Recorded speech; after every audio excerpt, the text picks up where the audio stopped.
Hi, I'm Rowan. Hi, I'm Zach. And this is episode 22 of season 2 of In the Zone. Today we're going to be discussing the Twilight Zone episode Long Distance Call. And it's so exciting because, we're getting near to the end of the second season. I can't believe it. Yeah. I seriously can't believe it. It's nice to, this is... We're gonna have another Zonies. Yeah, it's gonna be great. Last season was 7 episodes longer than this one, so it's nice to sort of... to not have to be doing that as much. So anyways, we're going to be spoiling the whole thing, so you should probably check it out ahead of time. Lots of ways you can do that. This is the last videotape episode. This is the last videotape episode of the season, of the whole series. They said it was a failed experiment and that they can find budget cuts elsewhere, and, what are your reflections on video as a whole? Oh, Having seen it in, not all the episodes, you've seen it, but most. Anyways. So it was in, Lateness of the Hour, The Night of the Meek, The Whole Truth, Static, Long Distance Call, and 22. Alright, so my one thought about this is they're looking for budget cuts with the videotape. Well, I have 2 thoughts actually about this. Whoa. So they're looking for budget cuts with the videotape, but meanwhile they rented reindeer in the night of the Meek. A videotape episode. During the time of the videotape episodes, while they were still using videotape to cut budgets, they spent how much money did they spend? They spent too much money animating that dinosaur. Right. Yeah, that's a good why point. can't you just get a bunch of guys in a dinosaur costume? I bet you could pull off a decent dinosaur that way. No, you could not, Zach. You could not. Alright, I am mistaken. But the other thing about the videotape episode is, every once in a while, some of the stuff doesn't look good against videotape. It's... Yeah. Well, it was mainly stuff like matches and planes exploding. Yeah, the exploding plane in 22, spoiler alert, I guess, is an example where... Because when there's extreme light or heat or something, it sort of goes into a negative where it's all... black around it. Yeah, it's interesting. But I don't think it ever really affects the episode. I mean, it doesn't really take you out of it that much. I think it's sort of interesting. The camera moves more. It's less shot, reverse shot. So, I don't know. It's a little bit less... It almost feels a little less professional that way. It's the limitation of video. But it's interesting, because it gives it sort of a mood. Can we start the discussion? Yes. Or the plot summary. Right, yeah. So... there's an old lady coming down the stairs being led by her son, Chris. We have this little family. His wife is something... Sylvia. Yeah, something... Yeah, you're right. It is something like that. And then they have a son, Billy Bales, who we will come to see in 2 more episodes. It's Billy's birthday! Well, one of the interesting things about Billy that I noticed is so far we've had a long storied tradition of terrible child actors. Yeah. And Billy is... decent. Fine. Billy, doesn't visibly detract from the episode. I think, really, there aren't many episodes with child prominent characters. There are many episodes with child small characters, in which case they just get whoever. But I feel like when they have a bigger child character, like in this episode or in The Big Tall Wish, Nightmare as a Child, yeah, they definitely go all out to say, okay, we should likely find someone good for this. Yes. They've always done that. But I mean, when it's Popsicle Idiot. Popsicle Idiot from A Thing About Machines. Who cares? Get any old Popsicle Idiot. Popsicle Idiot totally ruined the mood. He liked it a bit. The Thing About Machines wasn't creating much of a mood. But suddenly the mood was sadness and when is this going to be over? So it did ruin that mood. Any of the fear or scariness that you see any that there may have been being driven into the pool turns into hatred of the Popsicle Idiot. So the grandma is being led down the stairs, and so she almost falls and stuff, but it's all good. It's a happy occasion. Yeah. And so the little boy is so excited to see her. I had a bad pencil, so it's a little hard to read. The pencil's fault. Birthday hat. Oh, yeah. He puts on the birthday hat. So, it was a weird birthday hat, but it was pretty low budget because, they were, that's where they made the budget cuts as well. They got a little paper hat with a little string. The thing is, haven't you had those at your birthday? Of course. I mean, I don't think there's such a thing as a high budget birthday hat. We should find it. I bet you someone has made a artisanal. 24 karat with a golden rope. And then she picks up the little boy. And so Chris, her son, is like, hey, doctor told you not to exert yourself. He's like, but he's light as a feather. Well, she doesn't talk like what I said. She's more of a foreign, like, oh, my baby. As well as Billy being a decent actor. She's also, I think the grandma is a very convincing actress. So are the mother and father. Yes. Good acting all around. It's so great. But there's these little things, like the expository dialogue is just so good. Like, of trying to get people to know that, oh, she's not doing so well. Like, when she says, not to exert yourself. Like, it comes in a very natural way. It's delivered naturally, so it all works. And, yeah, it feels like he's saying that to her and not to the audience, even though he really is. They turn off the lights, and then they... Happy birthday. They bring it. No, they don't sing. They don't sing. I thought, like... Because copyright. Actually, yes, maybe. So... It is, have a great birthday, Billy. I'm so happy for you. Let's all eat some cake. It's so great to be you. Sure. So he blows out the candles. Grandma's like, tell Grandma the wish. And then he whispers it like that, not like this. And then the mom is like, hey, won't you tell everyone? And Grandma's like, no, it is a secret between us. And the mom is sort of visibly uncomfortable by this whole thing. It's so, I mean, there are these great subtle undertones of, like, this weird family dynamic about how the mom, like, doesn't like the grandma, and the grandma doesn't like the mom. Because her son got stolen away, now she latches onto this guy. It's so deep, and it's so good. So what I thought was interesting about this occasion, this, like, little exchange. So it totally gives, like, how the characters behave towards each other, right? Like, boy has a special relationship with the grandma. Yeah, it's a brilliant expository exposition. The one thing about that is, did Rod Serling come up with a wish? Well, I think... Did he just tell a random wish, or do they know what the actual wish is? I think the idea is that it's like, I want to always be with you, or something like that, I would guess. But I guess I don't really know. Yeah, that's a good point. She makes a joke about, like... Right, because she's cutting the cake, and Chris is like, well, you better let Sylvia do that, and she's like, oh, when I get too old to cut the cake, you get the shovel and dig the hole. And Billy says, shovel. And so, like an idiot, Billy just takes the cake and is like, yeah, well, Billy, I don't know, he's a 5-year-old kid. 5-year-old kids can hold the cake while they eat it. Yeah, just eat like pizza, not like, well, at least wait for the mom to bring the forks. Or the plate. Or the plate, a good idea. The grandma knows that her days are numbered. That's another subtle thing with the shovel joke. And it works. It's not unnatural. It's not like, I am an attractive young widow, Young, attractive, and a widow. So if you've been watching every episode of In the Zone, you will laugh at that joke. The grandma's talking to Billy. She's like, I won't be with you much longer. And he's like, why not? And she's like, I'll be going somewhere far away. And he's like, where? And then Chris, the son, is like, oh, that's not true. And then in this really honest, really good moment, the grandma just looks at Chris and is like, why would you lie to him? And it's just so good. It's just so well presented in every way. Billy and the mom go into the other room to get some presents, and then the grandma's going, oh, but I am short of breath. It's okay. And so...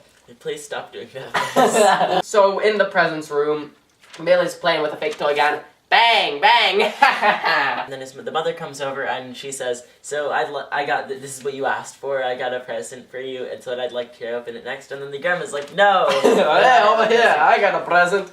Now I'm just doing a completely different voice. And Billy goes over to the grandma, of course. Yeah, and then the mom's like, She opens it, he opens the present, and it's a telephone. Like a toy phone that's like a fake phone. And so, what she says is that you can always talk to Grandma anytime, even when I'm not there. So they do like a fake phone convo, like, it's me, Billy. Oh yes, a Billy. And that whole thing. But suddenly, Grandma feels bad. Oh, I gotta go to bed. Take me upstairs. And so Billy says to the phone, don't be sick, Grandma. Don't be sick. So this is where I think the episode starts getting affirmatively even better. Because Billy starts making a lot more sense as a character. So then there's a doctor upstairs, our Unger MD. Downstairs, everyone is nervous. And Billy wants to see the grandma, but he can't. Doctor comes down. Shaking the head. I thought she was dead.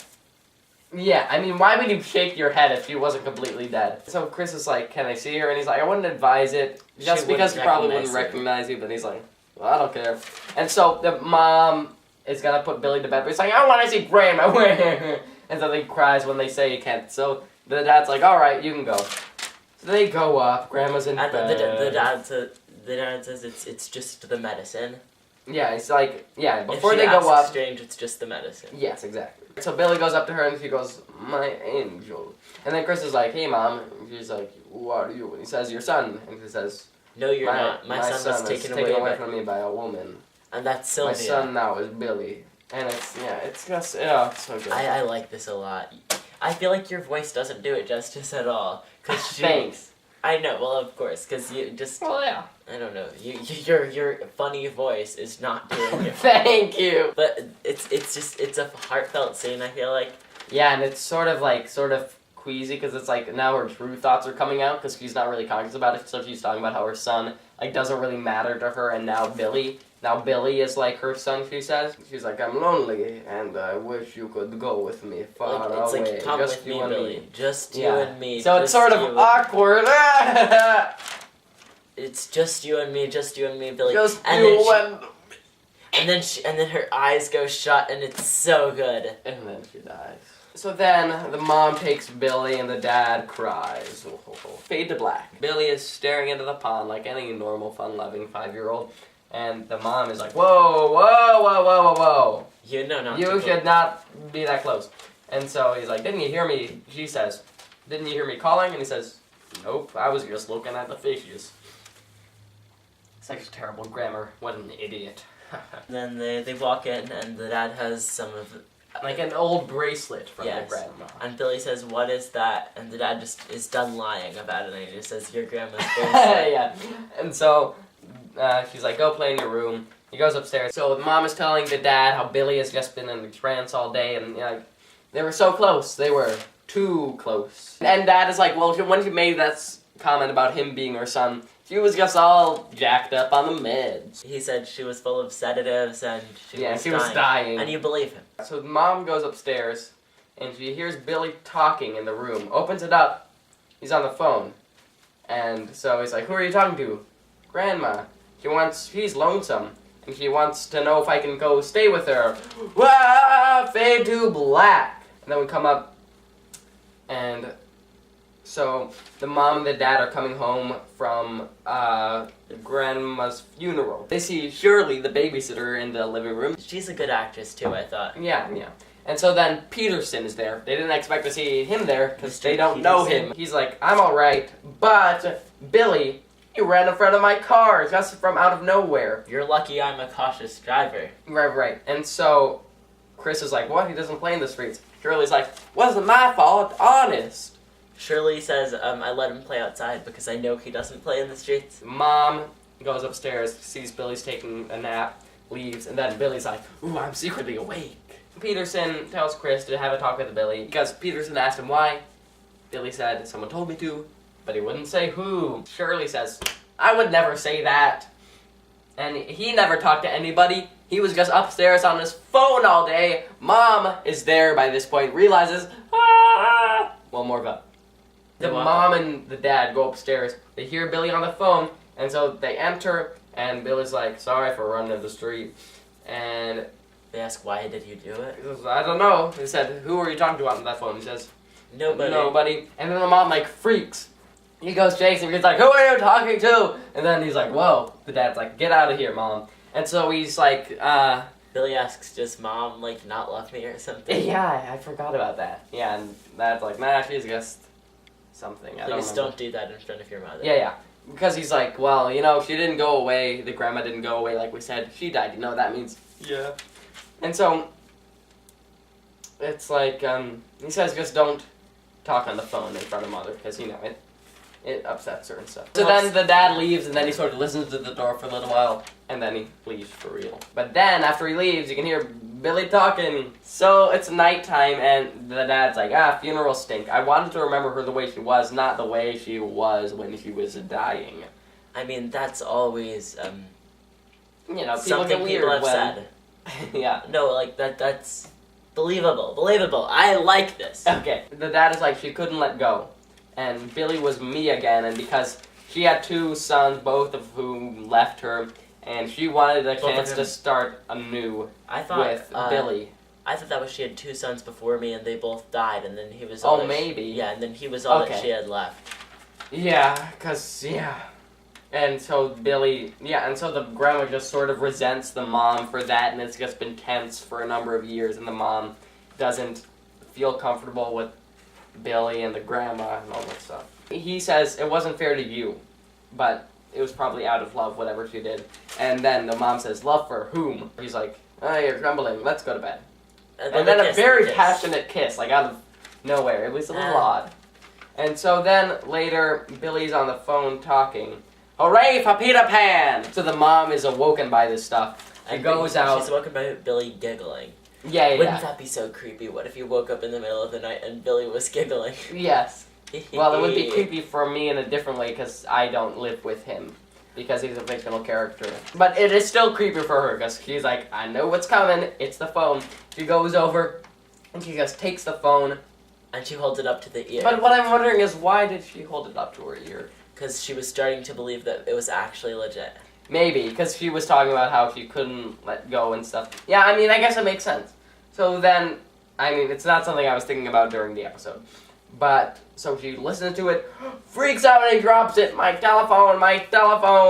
And so the dad hears this, he gets out, and then the mom's like, she is so scared. And then while she's saying, I heard her voice, Billy, No, he didn't hear her voice, but he could hear breathing. And how scary would that be? You don't hear her voice, you just hear... It's like, I heard her, and then Billy just runs. Billy makes a dash for it. So then they go downstairs chasing after Billy, and then, they see him outside in the pond! We fade to, there are like these not quite doctors, but... first responders? Yes, sure. That are, working on Billy, trying to... They have a machine, and it's... Bring him back to life. Trying to save him. The mom is like, she took him, she's saying to her husband. He's like, don't say that. So then he goes to the doctor, or the person, and he's like, chances are not so good. But there will be a doctor soon, in a few minutes. So the dad goes upstairs, and he gets the phone, and he has to speak, and he's like, Mother, if you can hear me, listen. This is so good. It's so good. This entire scene, this scene is just... It's really good. Well, I got chills. And so he says... I liked this scene so much. Yeah. So he says, if you love Billy, truly like you say, then bring him back. He's only 5. He doesn't know any... He's like never been out of the house. He can't catch a baseball. Yeah, doesn't know about school girlfriends, wearing long pants, pitching a baseball. He says, you talked about how he gave you life, which was at the beginning in the birthday scene. We may have missed that, but that's what happened. And so he's like, well, now you can give him life. And then he like... sort of cries, I guess. There's a whole world he hasn't even touched. I think that was the best line. Yeah. So then you see the carpet, demonic clowns. Demonic clowns on the carpet. I think they're elves. Yeah, that's what they are. But still, downstairs, the machine is sort of going crazy, the breathing machine or whatever. And then the doctor guy, person, whatever, he's like, he's alive, I don't know how, but he's gonna be alright. The dad comes down and the mom tells him, and yay, they hug. Great music. It's a good name. Yes, best name. Long distance call from the grave. I thought it was gonna be long distance call from outer space. This is an alien. What?